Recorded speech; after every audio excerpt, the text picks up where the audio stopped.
James for three.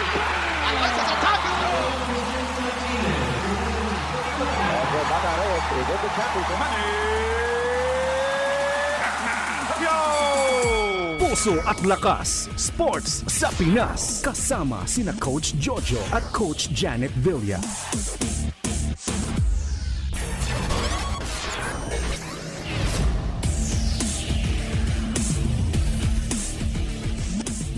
Isang mapagpalang Sabado sa inyong mga teammates. Ito po si Coach Jojo Villa ng Fellowship of Christian Athletes. At ito ang programang Puso at Lakas, Sports sa Pinas sa 702 DZAS FEBC Radio TV. Welcome sa mga teammates natin na madalas makinig sa atin via DWAY 104.3 FM Care Radio Bicol, sa DXFE 1197 The Good News Radio sa Davao Region, sa DZRK 106.3 FM Radyo Kapit Bisig sa Palawan, sa DXAS 1116 Your Community Radio sa Zamboanga. Tayo rin po ay napapakinggan via online streaming sa Facebook page natin sa Puso at Lakas Sports sa Pinas, sa FEBC 702 DZAS o kaya sa febc.ph. Batiin ko rin po mga teammates natin na nakikinig sa atin ng madalas, si Pat and Sara Morales, si Rosa Arigin, si Ben and Maricar Loriaga, Julita Adamos, Jennifer Satingen, si Kyle Joshua Chan, Nora Cancela, Faustina Habla, Coach Glendino Gopez, Jocelyn Panagiton, Imelda Garces, Baby Nabisaga, Nestor Ballesteros, and Edmond Villarreal. Mga kagagapay, our guest is a champion coach. Grabe yung pinagdaanan niya, no? For her to make it to the championship, and former national coach of the women's basketball team. Sa pagbabalik ng Puso at Lakas. Puso at Lakas, Sports sa Pinas. Kapag tinawag ka ng pagmamahal, sumagot ka agad. Panatag, marangal. Naririto ako at handang maglingkod. Sundin mo ang sariling puso't kalooban, hindi ang bulong, bighani at tukso na mga wikang banyaga sa iyo. Matitiis mo ba ang patalim ng balakyot? Magtitiis pa ba sa gisik ng maiksing kumot? Mahihimbing ka bang alipin ng takot? Ang pag-ibig mo ay walang kapantay, kundi ang pag-ibig din ng minamahal. Huwag mo siyang bayaang maghintay. Gumising ka, manindigan. Bawat patak ng luha niya'y isang dagat. Bawat ngiti ng tagumpay niya'y watawat. Kapag tinawag ka ng pagmamahal, sumagot ka agad. Matatag marangal. Walang bakit. Sana maglingkod. Ito ay hango mula sa tulang Mamamayan ni Rio Alma. Paalaalang hatid ng inyong 702 DZAS FEBC Radio TV, agapay ng sambayanan. Sumasahing papawid mula sa Maynila. Ito ang Far East Broadcasting Company Philippines. FEBC. Himpilang 702 DZAS. Agapay ng sambayanan. Pusong kampyon. Siya na nga, luha at galak. Mga sikreto ng marubdob na ensayo at pagtatagumpay sa larangan ng sports. Pusong kampyon. Magandang hapon mga kaagapay. Our guest is a champion coach. Sinira niya yung stronghold ng NU Women's, no? Bulldogs sa women's basketball, no? So, for how many years hawak ng mga Bulldogs, pero mas matindi yung Tiger. Di ba? Talagang kinagat ng Tiger yung Bulldogs. So, wala. Ang nagwagi ay ang UST Women's Basketball sa UAAP, and it is headed by a wonderful coach, very good in X&Os dahil dati rin siyang national coach ng Women RP team, no? Let's all welcome champion UAAP coach ng women's basketball, Coach Heidi Ong. Hi, Coach Heidi. Hi, magandang hapon po sa inyong lahat, sa mga listeners ninyo, Coach Jojo. Thank you at inimbitan niyo po kami. It's my pleasure and honor to be here. Nako, the same with me, no? For me to have a champion coach, no? Coach Heidi, matanong ko nga naman pala. Bakit ka ba napunta dito sa basketball coaching in a league na dominated by males? Saan ba nag-umpisa yung journey mo? Siyempre, we started as an athlete, playing our first love, yung basketball. So, high school pa lang, Coach Jojo, I was a varsity player sa Chiang Kai-shek College. And then, pagdating ko sa under 18, I try out. So, nasa national team ako at a very young age. So, na-expose ako agad sa basketball. And then, come to college, I went to UST, my alma mater. So, the journey begins, yung love natin sa basketball. And then, 1998, I was given an opportunity by then Graham Lim sa BAP to be an assistant coach of Coach by Cristobal for the national team. And ayun na, naging tuloy-tuloy na yung coaching natin during that time. And then 2007, I was appointed head coach of SBP as the national team head coach for women's. And it's a great opportunity na to have a women coach sa basketball. Yan ang sinabi mo, na men-dominated, no? Yung sport na yon. But of course, bago natin tinanggap yung mga oportunidad na yan, nagdaan tayo sa maraming pagsubok sa coaching sa women's basketball.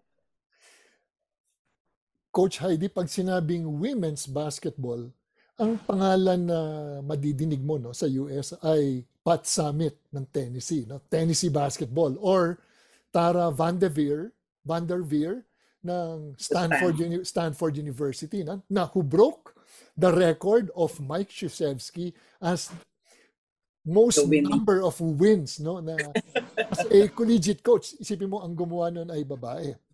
And it's wonderful na ikaw ay naglaro ng women's basketball and then naglaro ko sa UAAP, mataas na level. Nabanggit mo 1998, no? Nakasabay mo ba si Coach Jana Frankelli? Is it Jana or Yana? Baka magkamali ako. Si Jana was lower batch sa akin sa UST. So hindi ko na siya naabutan maglaro sa UST.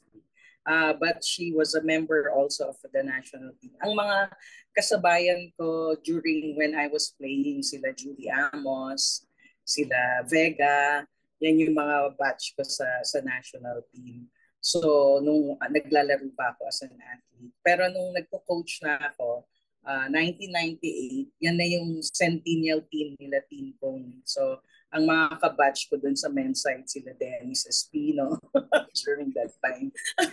But I was coaching na din as assistant coach of the national team. So medyo matagal na ang experience natin as coach. Alam mo, Coach Heidi, when you said about you were coaching 1998, sabi ko, si Coach Heidi gave her age away. So, siguro naman na mas matanda ako kay Coach Heidi, pero hindi naman siguro mga 20 years ang lamang ko, no?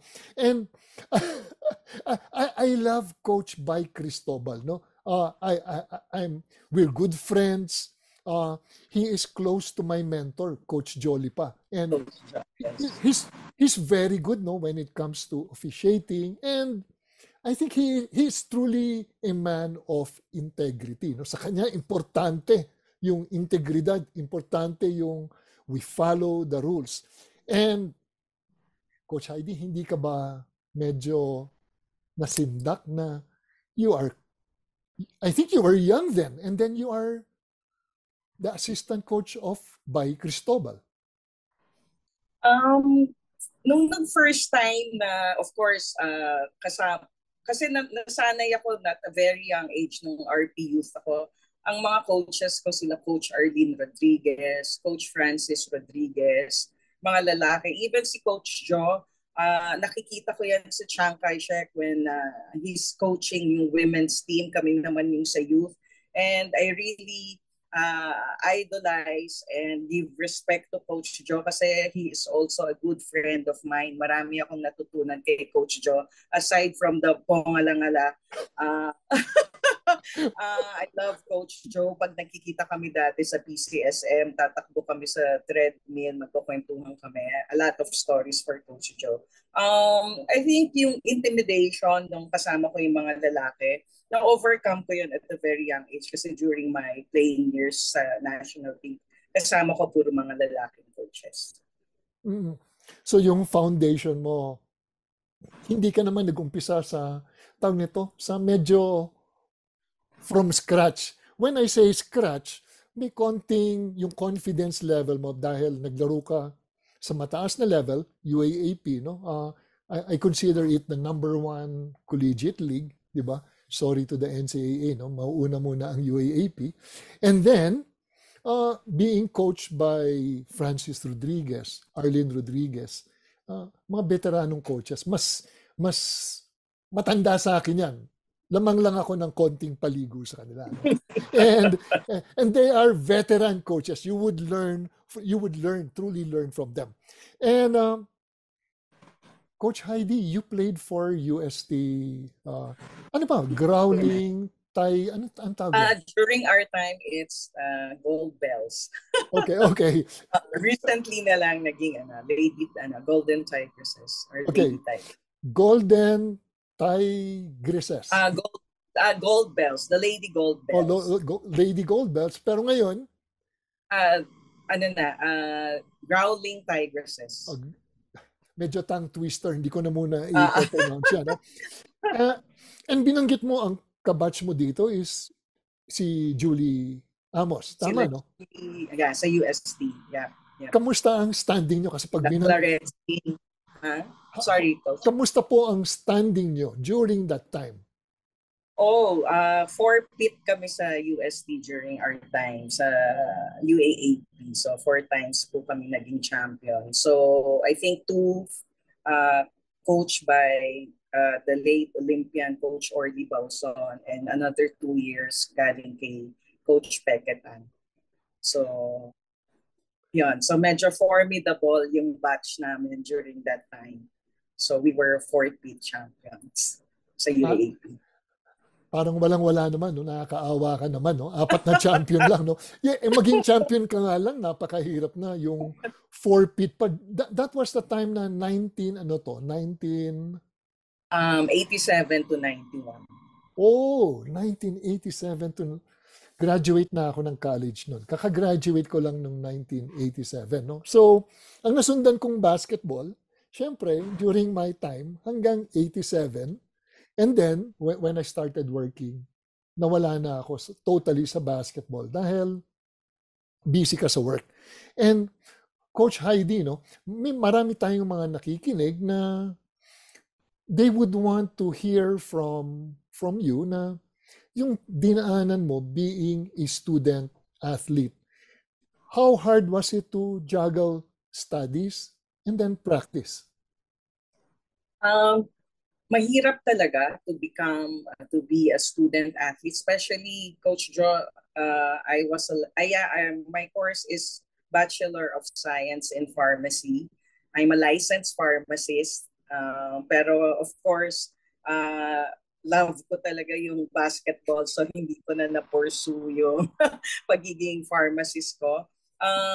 Masyadong mahirap, pero pag love mo and your passion, your heart is in it, lahat ng hirap kaya mo tiisin eh. So, magpo-practice kami sa UST ng umaga, mag-aaral maghapon, and then sa gabi, dediretso ako sa Rizal Memorial para mag-practice kami sa national team. Tapos babalik ng mga alas 10 ng gabi. During that time, wala pang masyadong traffic. So from Rizal Memorial, going back to our house dito sa Santa Cruz, Manila, sandali lang. Pagdating mo, pagod ka, hindi ka na makapag-aral, madaling araw, gigising ka para mag-aral. So that's the routine for 4 years as a student athlete. Siguro, kailangan suporta ng pamilya. suporta ng teammates. Malaking bagay kasi yung ecosystem na ginagalawan mo pagka student athlete ka. At the same time, ngayon din as coach, malaking parte yung ecosystem mo na kailangan they work hard, hand in hand, kasi hindi mo kakayanin na mag-isa ka lang. So, yun ang parang basically natutunan ko, lalo na ngayon sa coaching, na you cannot live by yourself. Your program will not be successful kung walang tumutulong sa iyo na buo yung ecosystem mo. You speak as a coach, di ba? Because an ecosystem, a support system, because athletes right now, because of the pressure, no? Dati, I think may pressure. But ngayon, yung pressure medyo nag-multiply because of the advent of television. Di ba? Dati naman, wala masyadong nanonood, but we put pressure on ourselves, plus mga kaibigan natin. But right now, because you play in front of bigger crowds, tapos nandyan yung television, plus social media, binanggit mo yung ecosystem. Alam mo, Coach Heidi, no? Nung player ako, I played for Coach Jolly pa, hindi ako sikat. Ang mga teammates ko noon, si Ronnie Magsano, Eric Altamirano, sila Monselli. So, ang gagaling, sila Ricky Dandan, no? Yeah. But, for you to mag-practice ka lang as a student athlete, nakakapagod na. Pero, pupunta ka pa sa national team. Saan mo nakuha yung motivation to play? Because honestly, I can't imagine na I'll be practicing for 2 teams in 1 day. Tingin ko, ubus na ako. Number 1, coach, kasi mahirap ang buhay namin during that time. When you get into the team, talagang patayan bago ka ma-line up. Magagaling yung mga manlalaro before. So for me, it's life and death. Pag hindi ako nakapasok sa lineup, iniisip ko paano na ako mag-aaral, paano na ako magtatapos. So yung hirap, hindi ko inisip. Ang inisip ko, kailangan ma-line up ako, kailangan makapagtapos ako, kailangan matulungan ko yung pamilya ko. I think that's the motivation that I had during that time. Hindi ko iniinda, pagod ako, kailangan ko mag-aral, pupunta naman ako sa Rizal, because I really wanted to get better as an athlete para the next season, malaline up ako ulit. Ilaline up ako ng coach ko for sure, because gumaling ako. You were determined to reach such level na parang yung sa palabas na For Love of the Game, di ba, yung pitcher, talagang close the mechanism, ang nakikita lang niya, tunnel vision. And tingin ko ganun ka. You were so focused because you had a purpose. And your purpose was to have an education and having a wonderful education, no? Coming from UST, na this could help your life become better. Pinanggit mo bakit maging better, tapos binanggit mo sanay ka sa hirap. Bakit? Ano ba ang kwento doon? Kasi malaki ang pamilya namin, 7 kami, Coach Jo.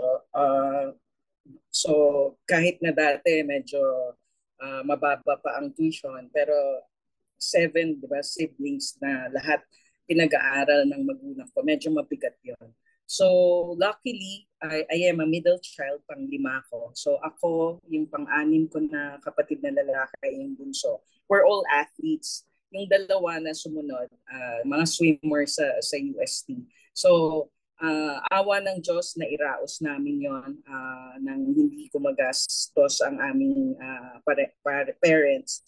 So I think yung discipline, yung hard work namin na magkakapatid na tulungan yung aming magulang kahit na hirap para kami pag-aralin, nairaos namin through our talent.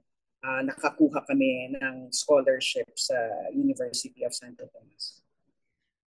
Hindi ka tatagal sa team at hindi ka tatagal sa national team if you don't have the discipline, no? And yung talagang ayaw mo magpatalo. Ibig sabihin, you want to rise above your teammates kasi binanggit mo, gusto mong ma-line up, and ang puhunan mo doon is hard work. Kasi Correct. there's no substitute for hard work. People with talent, lamang na yun, no? Yun talagang binigyan ng fast twitch muscles. Talagang explosive. Pero pag natulog sila at nagbulakbol, when I say bulakbol, nagre-relax sila. Relax. Yung taong medyo, yung talent level niya, a little lower, but who works hard and will persevere, eventually malalagpasan niya yung tatamad. What is yung character trait mo na tingin mo, this makes me a Heidi Ong? Yung sa mention mo na talented, yung letter A and letter B. Ako yung letter B. I am not so athletic, okay? But I work so. I am the hardest worker sa team. Sometimes galit na sila sa akin because I don't do social partying talaga. Ang ginagawa ko, school, bahay, kasi practice lang, ganyan, aral. So, I don't have a lot of friends during my time sa UST and sa national team because they understand. But because pag kaibigan mo, they understand. O hindi sasama si Heidi, okay lang yan. Kasi she needs to go to national team, kailangan mag-aral siya, di ba? So, ako yung number 2. But, I think yung character ko, bakit ako ngayon Heidi Ong, is number 1, yung tiwala ko, yung faith ko kay Lord kasi Coach Jojo. Kahit na mas maraming failures na dumating sa buhay ko, iniisip ko parate, it's God's will. Parating positive pa rin. Kahit na negative na siya, that's why yun yung ini-impart ko rin sa team ko. Kaya nga, itong mantra namin last season is believe, trust, and surrender. You believe, sabi ko sa mga coaches, sa teammate mo, you trust. Meron akong mga ginagawa sa team na hindi lang naman for this year, di ba? When I started coaching in 2016, every year we have a different mantra. Pero this season, sabi ko, surrender everything to the Lord. Especially kay Mama Mary. Kung ano man mangyari ngayong season, we believe, we trust, and surrender. Yeah. Faith in the Lord. Kailangan mo talaga na may Diyos, no? Kasi kung wala kang Diyos, wala kang kakatakutan. Pag wala kang kakatakutan, then you can do whatever you want kahit it breaks God's heart. So, nandyan papasok yung mga vices, diyan papasok yung katamaran, kasi nga wala kang kinakatakutan eh. You become your own God. Ikaw yung feeling mo na I am above everything. Tawag nito, indestructible, di ba? Na ako yung Diyos. Pero hindi eh. We submit to a higher authority. May Diyos tayo. Tapos we submit to a higher authority while we are playing basketball. Meron tayong coach, no? Dapat sumusunod tayo. And hindi lang yon. We are good teammates, no? Alam mo, may sinabi si Coach Gene KD, and I always tell this to my team. Good teams have good players. Great teams have great teammates. Galing, no? Good teams, good players, but great teams. They have great teammates, and they play together as a team. Even if they don't have the talent, magpapakamatay, ang hirap pa naman talunin yung isang team or kalaban yung isang player na kahit sabihin mong hindi ganun kagaling, pero hindi magpapatalo, no? So, Coach Heidi, being a player, ano naman yung, sige, you are the hardest worker. Ano naman yung mga traits or gusto mo sa mga ibang nakalaban mo? Ano yung mga meron sila na tingin mo nag-strike sa'yo dahil meron silang something na something, maybe an attitude or a character trait. Have you seen this sa mga nakalaban mo? Sa national team kasi, Coach Joe, iba-ibang school kami, di ba? So, I think marami rin akong natutunan, kunyari, sa culture ng mga lasalista, ng mga taga-UP. Kasi during my time, sila Monica Jorge, sila cricket is from UP. Tapos, there are some from Lasal, di ba? So, iba-iba. And I think kada team may mapupulot ka na mga value or culture nila na for me, it's very valuable. For example, sa Lasal, during that time, kasama ko na mga players, very loud talaga. Hindi sila nahihiya na mag-cheer kahit na... So parang kasi kami during sa time namin sa UST, parang tahimik lang kami, parang nahihiya kami pag sumisigaw na parang, yes, nice one. Sa kanila hindi. Parang yun yung parang motivation nila pagka they cheer na mas malakas. So sabi ko, okay no, ang ganda pala nito. Sabi ko, pwede ko pala to gawin din sa UST na parang we're loud para lalong ma-motivate yung mga teammates ko.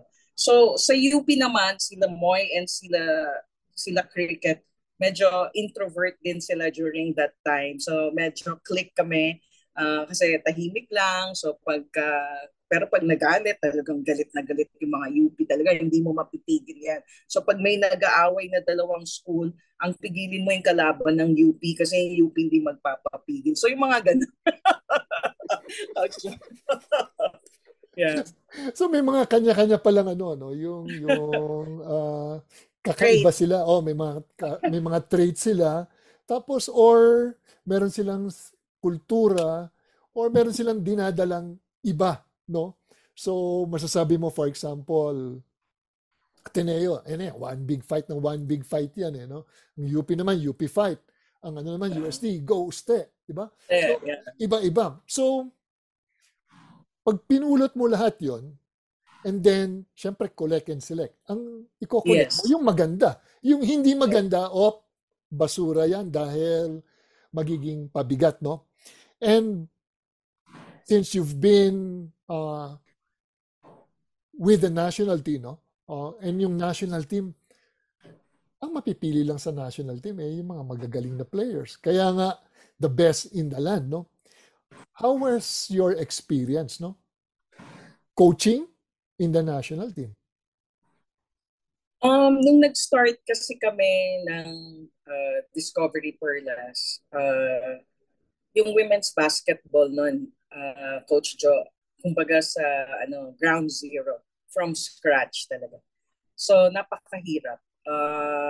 But again, nagtiwala ang SBP sa akin during that time to start the women's program. And yung patron ko, si Mrs. Cynthia Pugh ng Discovery Group of Companies. Sabi ko, it will going to be hard. Pero sabi ko, yung journey, yung end result siguro for women's basketball, yun yung mas importante. And I think pwede kong sabihin kay Heidi O ngayon na tap in the shoulder na you did well. You did well for to start the women's basketball program here in the Philippines.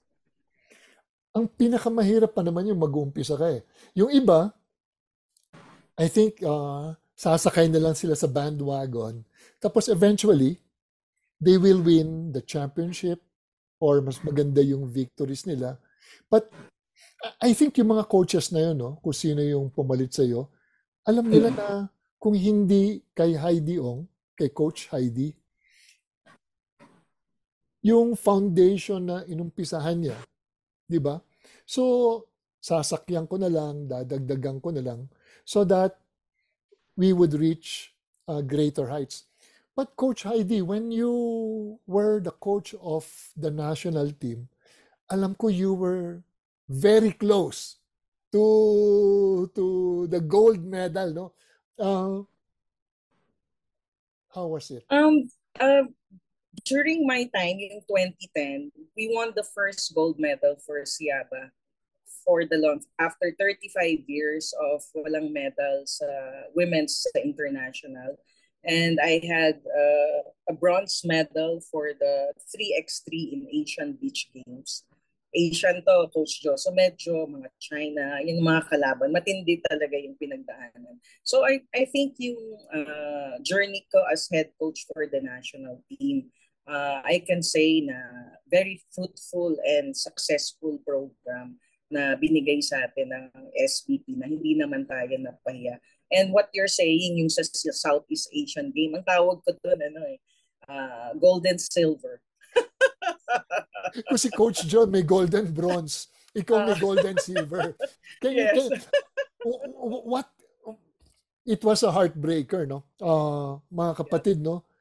Dying seconds. Watch the game, no? If you watch that game. Alam mo, it was, if I may use the word, no? It was devastating sa mga players. It was robbed. The gold was robbed. The gold was robbed. Yeah, the gold was. And Coach Heidi, did it make you a better coach? Oh yes, Coach. Because that loss, meron pa kaming game the next day against Indonesia. Parang paano ko paglalaruin yung mga players ko with that kind of result ng game na yun, diba? And kung hindi kami manalo sa Indonesia, baka hindi pa kami mag-silver kasi it's parang mga tie, diba? So, I really need to dig deep dun sa mga players na kung paano namin i-overcome yung loss na yun. And I think if you don't have a relationship with the team and with your players during that time, siguro mag-shutdown na sila lahat and they will not play anymore dun sa last game namin against Southeast Asian Games. And I'm very thankful because through the years, they know that I cared and I love them. That's why the next day talagang naglaro pa rin yung mga bata for me. I think that was a painful loss, no? Dahil papunta na tayo sa gold, medyo naudlot, no? But it made you a better coach. And if you look back at the painful losses, ano yung mga struggles mo being a coach? And then yung medyo masasakit na talo that made you Heidi Ong. Yeah. Yan, yung as a national team coach yan, yung loss namin sa SEA Games na yan. Struggles from the start.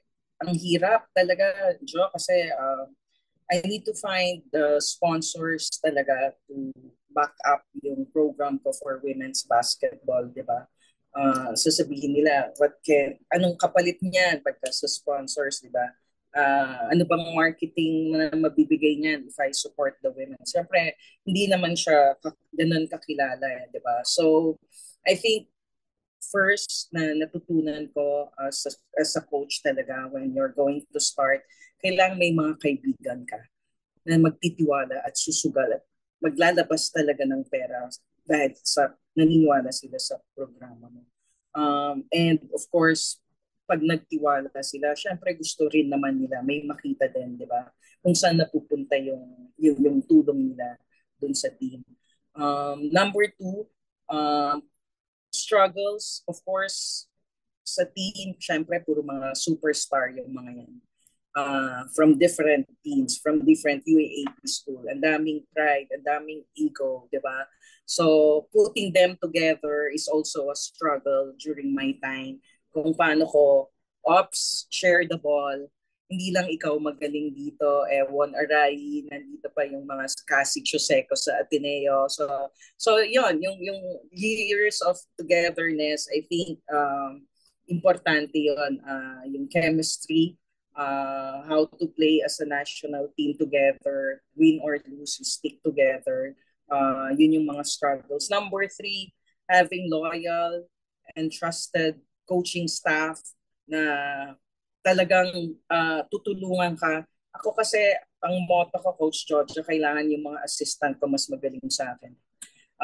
hindi ako nahihiya aminin sa kanila na you should know better. Dapat tulungan niyo ako kung ano yung alam ko, dapat mas marami kayong alam. I think yun yung importante as coach, na you don't be insecure sa mga coaching staff mo. Make sure lang you are trusting them, you give them, you empower them sa mga trabaho na, and you have to be intentional, especially to your players na ito yung rules ko, ito gagawin natin. Constantly reminding them na this is our end goal. At the end of the day, hindi lang championship ang importante. I want you to be a better person after your career in basketball. Malaman yung binanggit mo, no? Ang dami.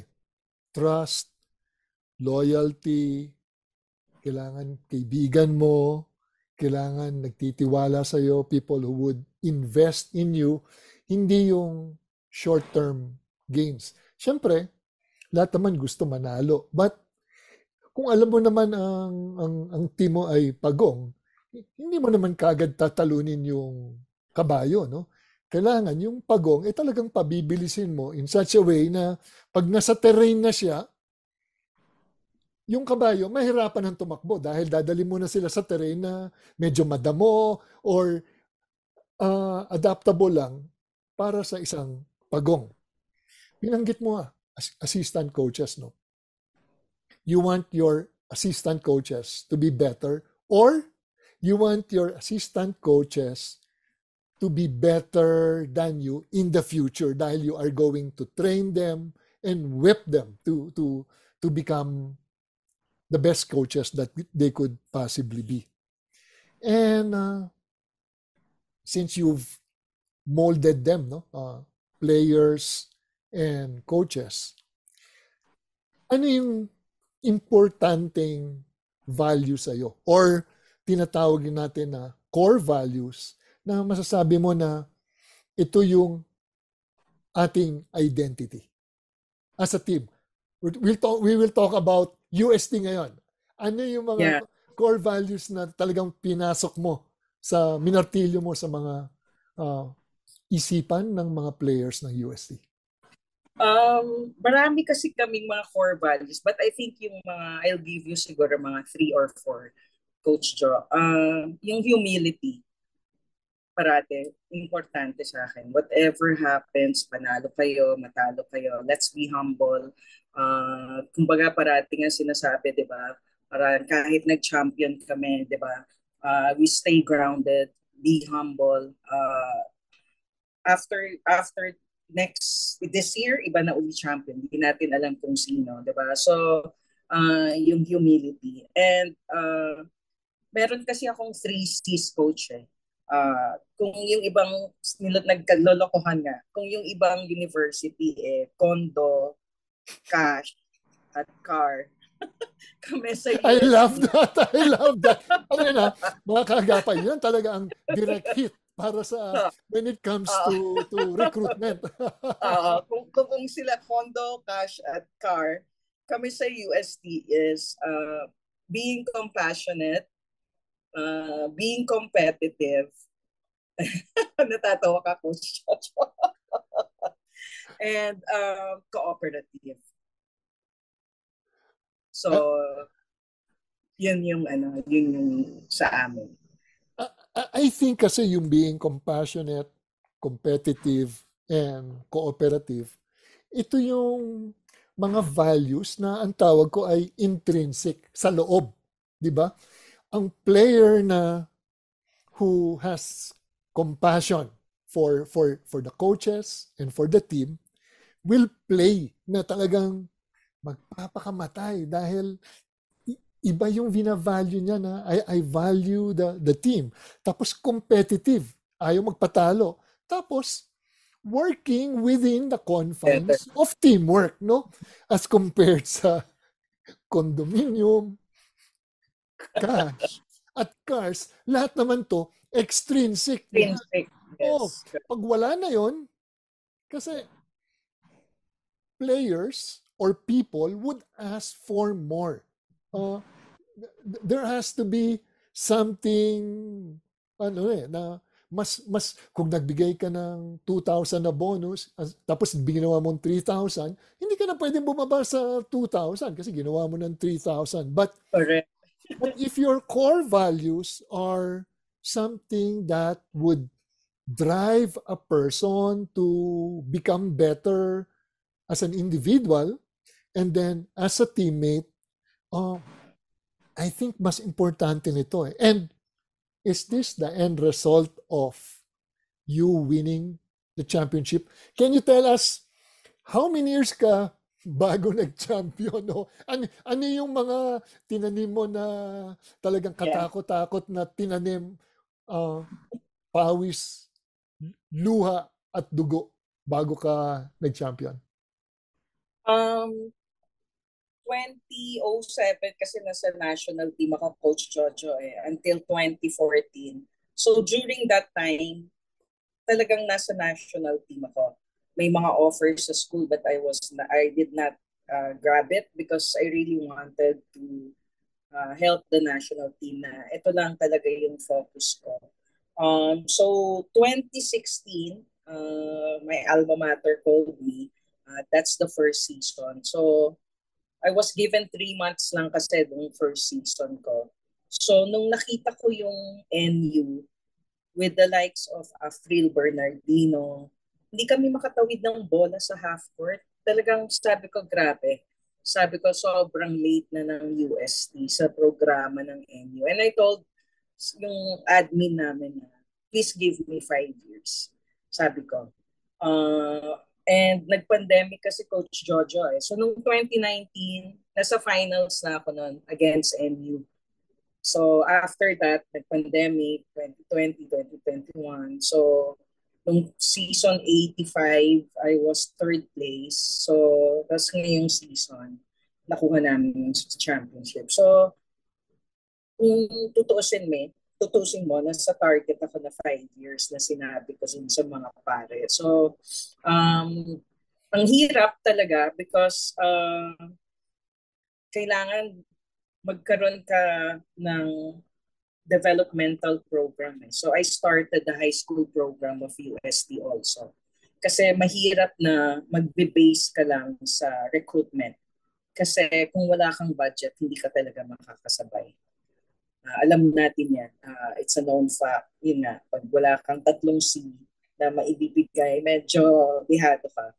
And nilipat ko yung channel ng programa sa women's basketball na it's not purely on recruitment basis but on a skill development program. So kahit hindi masyado magaling, so dadalhin kita ngayon sa high school ko, papagalangin kita. So by the time nasa college ka na, hinog ka na. And then you can compete dun sa mga blue chip na ni-recruit nila. So that's my program now sa UST talaga. Is to build yung program at a very young age sa high school. Minsan meron akong grade 9, as young as grade 9 na nire-recruit para matrain ko na yung mga bata.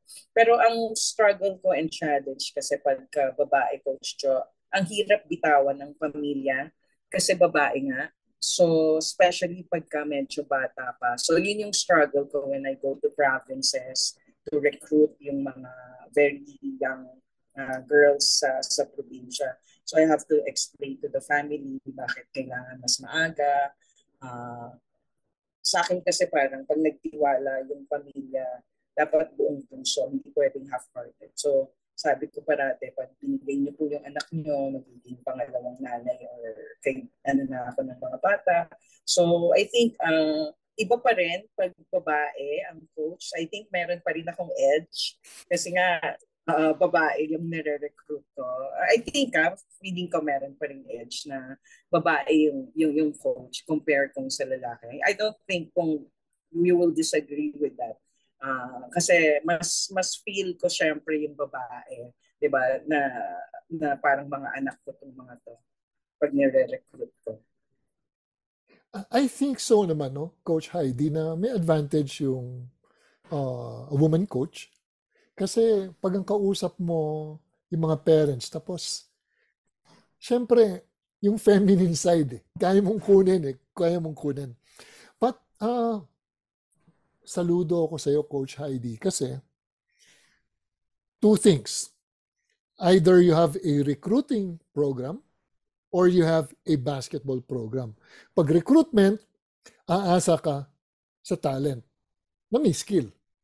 Pag development program, aasa ka talaga sa skill and then may loyalty kasi nasa ano mo siya nasa tawag nito, nasa stable mo siya, no? For how many years you've been training her so that by the time na hinog na buong-buo na yung mga values na yung compassion, cooperation, di ba? Team player, and then competitive, and then at the same time, skills. Kasi I believe that basketball is not only a game of talent, but also skills. Kasi talent can bring you so much. Pwede kang to make off sa 15-foot line. Dahil wow, talagang lumilipad ka para kang si Superman. Pero pag yung kalabang ba naman kung tumira naman ng 3 points para si Steph Curry, 3 points, 2 points. Hindi siya the same Diba? Ang basketball paramihan ng puntos. And the success of your program, if I may say, is having a feeder program. Program na nire-ready mo na yung kung sa mga kabayo, yung mga kabayong gagraduate dahil matanda na, tapos na yung kanilang playing years, may mga ready na. And alam nila, nakita nila na gagraduate na yung mga seniors, and then I would be given that responsibility to take charge and then lead the troops. How successful are you na tuloy-tuloy tong iyong feeder program na nagtiyaga yung mga school officials kasi normally 3 years pag hindi ka na maganda ang performance, you're out of the door. Pero dito, paano mo sila na-convince na ito yung programa ko, and then nakita ba nila yung success from year 1 to year 2 to year 3? Yeah, I think, Coach, I'm proud to say after nung 2016, yung 2017, 18, 19, we were always very competitive sa ibang school, always in the Final Four, podium finish all the time, second finals appearance na namin. So, I think yung performance namin as a team, nakikita nila na talagang nag-i-improve, and yung mga, let's say it, yung program ng sports to be successful, you need funding. So yung nilalabas nilang pera sa UST, nakikita nila kung saan papunta. And it's very important talaga, Coach, yung development program namin, yung grassroots, kasi dyan mo pinipila yung pipeline mo para next year, the next 2 years, in the next 3 years. And I'm proud to say itong pipeline ko is good for 5 to 7 years na ngayon sa US. Wow! ang haba ng pila, no? Yung pila ng mga sundalo. Yes, ganun talaga. Ready to play the game, no? Coach Heidi, nawala tuloy. Ang ganda ng iniisip ko, no? But Coach Heidi, you won a championship against mga sikat na teams, no? Sabihin na natin ang NU, how many years na silang champion? 7. From the very start. Supposed to be 8. Supposed to be 8. From the start of the season, deep inside, siyempre hindi mo naman sasabihin sa mga players mo, no? But deep inside, do you already know na magcha-champion ako this year? Actually, Coach, nung medyo nagkakaroon na ng laman nung year na pag pumasok ako, syempre nung 2016, sabi ko nga sa'yo, diba? Hindi talaga kami makatawid ng half court. After that season, I always encourage them, parating target na. Kasi nga sabi ko, and you put the bar higher sa women's basketball with their program. So sila talagang tinitingnan lahat ng school, di ba? So every year, yun ang motivation ko sa team. Tatalunin natin yun. This season, di namin nakaya.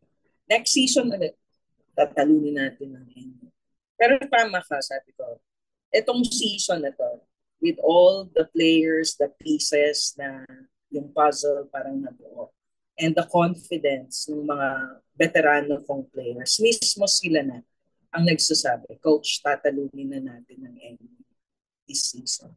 And I think yun yung culture na na-build mo through the years. Yung trust ng mga players sa sistema mo, trusting each other, believing in each other. So, yun talaga yung big factor. Not only yung talent na nakasabay na kami sa NU, kasi dati talaga ang disparity ng talent ng NU napakalayo, kahit na magandang sistema mo, pero wala, mas magagaling talaga yung players nila eh. Let's admit it. Pero we're closing in sa gap ng skill until nag-level up na kami, and so we can say na kaya na natin, and then they compete, they play together, and with a good program, I think yun yung success namin for this season. Nagulat ako, Coach Heidi, that NU lost, no? Hindi naman yung, kasi dati talagang kung sa tangke talagang hindi mo matamaan kasi ang tibay ng armor. But when they lost the game, tapos nakita ko yung UP and UST starting to compete with them, no? Kasi dati walang competition eh. Naglaro ka ng basketball, you played. Ang hihintayin mo na lang is sinong second. At saka wag sana kami tambakan ng mga 50 points, 60 points, 70 points. But you were able to compete, and then pag naramdaman nila na, alam mo yun, parang boxing na pag yung kalaban mo biglang sumusuntok, nasasanggana yung binibigay mong suntok, tapos bumabalik na ng suntok, then, alam mo yun, yung confidence level nila, bababa. Kasi makita nila na, wow, matibay itong ating kalaban at kailangan katakutan. Coach Heidi, you've been coaching for may 20 years ba? 20 years, no? Ako hanggang 20 years ako, lumampas si Coach Heidi. Coach, ano yung hinahanap mo sa isang player? Ako, it's more on really coach, not the talent talaga. When I scout talaga sa palarong pambansa before, I watch it opposite the bench. Kasi tinitingnan ko yung mga body language ng bata, how she treats her teammate, how she talks to her coaches. So medyo turn off ako pag medyo may attitude na talaga kahit magaling. So I'm not looking for the best one. I'm looking for the right one for my program. Galing. Nanilig ko na naman yung right one eh. Kasi may isang coach nagsabi na they were looking for, ang daming pinapunta na players, no? Tapos ang kinuha niya, nagulat yung manager na, bakit hindi yung mga best players ang kinuha? Binanggit mo nga, I'm not looking for the best players. I'm looking for the right ones. Diba?